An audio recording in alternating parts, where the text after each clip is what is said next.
ও রে, আমির খানের গজনী সিনেমার ২৬ বছর আগে ১০০ কোটি আয় করে এই সিনেমা। কোন সিনেমা সেটি চলুন জেনে নেই।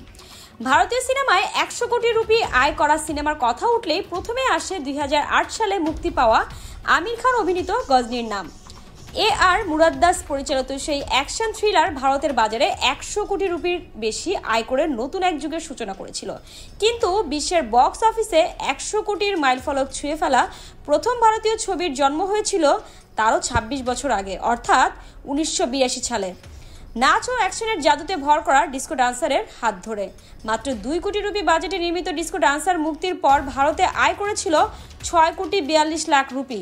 দেশীয় বাজারে প্রথমে ধীর গতির সাফল্য পেলেও ১৯৮৪ সালে সোভিয়েত ইউনিয়নের মুক্তি পেয়ে ঝড় তোলে।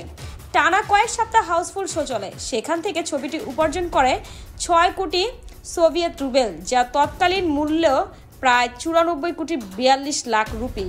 ফলে বিশ্বের বক্স অফিসের ছবিটির মোট আয় হয়ে দাঁড়ায় ১০০ কোটি ৮২ লাখ রুপি। এভাবেই ডিস্কো ডান্সার হয়ে ওঠে প্রথম ১০০ কোটি রুপির আয় করা ভারতীয় চলচ্চিত্র।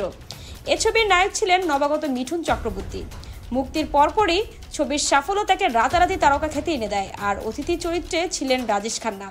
সহ অভিনেতাদের মধ্যে ছিলেন ওম পুরী, ওম শিবপুরী, গীতা সিদ্ধার্থ ও করণ রাজদান।